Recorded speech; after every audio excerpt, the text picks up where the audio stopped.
There was panic in Kishkinda when the news came that Vali had been slain by an archer, and the Vanars fled hither and thither in hopeless confusion. Tara, seeing this, laid aside her own grief, and, like a queen, put courage in her husband's subjects, saying, "Till this day you walked before the king to battle. Why then do you flee in fear now?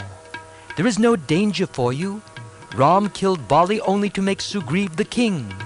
Your lives are in no danger. You will only have a different ruler, that is all. You need not fly or fear." When she tried to go to the spot where her husband lay dead, the Vanars stopped her, saying, "We shall crown Angad as king, and we shall make safe the fortress. We shall defend the town against Sugriv and his allies." But she said, "Now that my noble lord is dead, nothing matters." And boldly she went straight to where Ram and Lakshman were standing.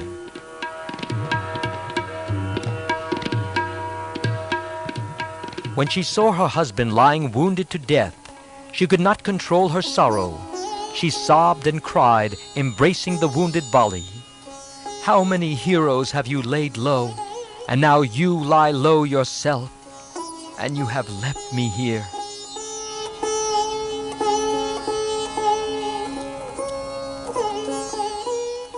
Soon Vali's son Angad reached the spot, and Sugriv, witnessing this scene, was filled with remorse at the thought that it was all for him that this calamity had happened.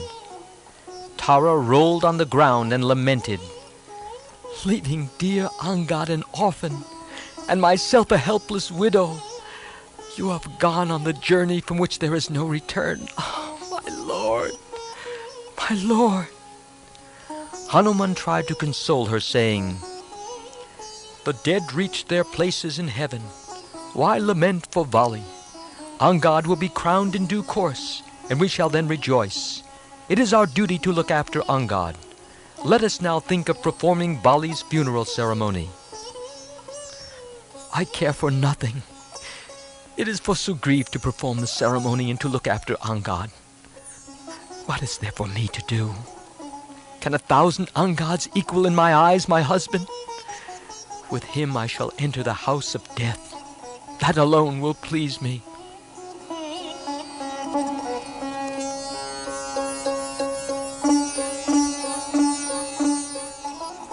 Vali, unconscious till now, opened his eyes for the last time, and addressing Sugriv said, "Brother, we two could have been friends and reigned happily over the kingdom.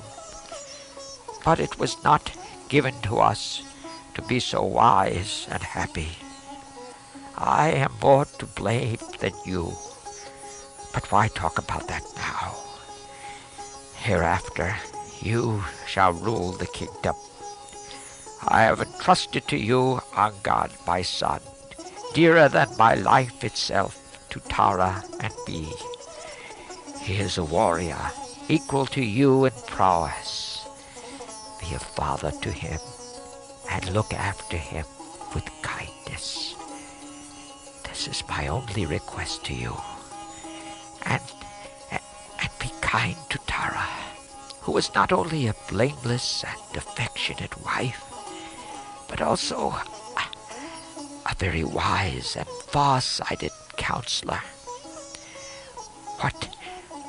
Whatever she foretells is bound to happen. Do not disregard her advice on any matter. Here, take the necklace that Indra gave me, and take its secret power. My life is over, and so is my resentment. May you be happy." Thus the generous Vali blessed his brother Sugriv, and then said to Angad, "Sugriv is now your king. Be loyal to him and give him patient, affectionate service. Like a flowering creeper embracing a forest tree fell down by an axe, Tara lay on the ground, clinging to Vali.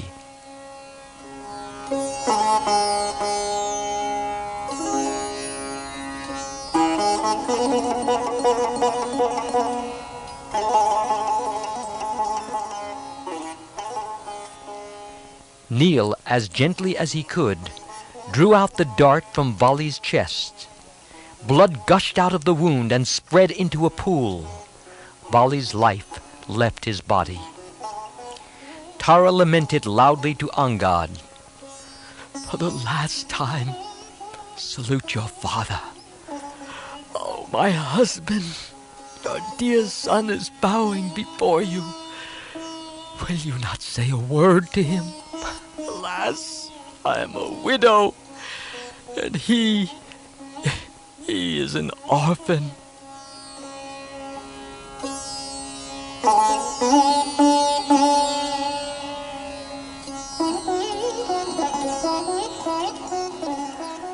The sight of all this struck Sugriv to the heart. He said to himself, Moved by desire, I closed the entrance of the cave, and leaving Vali there, I seized and enjoyed his wealth. What a sinner I have been! Though my sin was great, he would not kill me. He drove me out and allowed me to escape with life. That was all.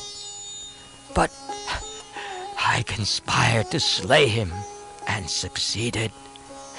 There is no sinner like me in the world, and yet, with his last breath, he gave me the kingdom to rule, and gave me, too, the gift of Indra, the necklace of power. Indeed, he was noble. Why should I still cling to this base life, I, who brought about the death of my heroic brother?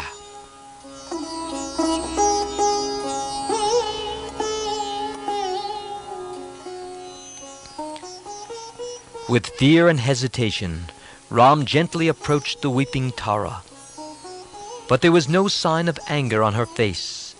The words she addressed to the slayer of her husband were worthy of a hero's queen. She said, With the weapon with which, O warrior, you killed my husband, kill me too, and enable me to join him. Even in heaven, he will not be happy without me. Do not fear it would be a sin. It will be a meritorious act to unite husband and wife. This will cleanse your sin, your treacherous slaying of my husband.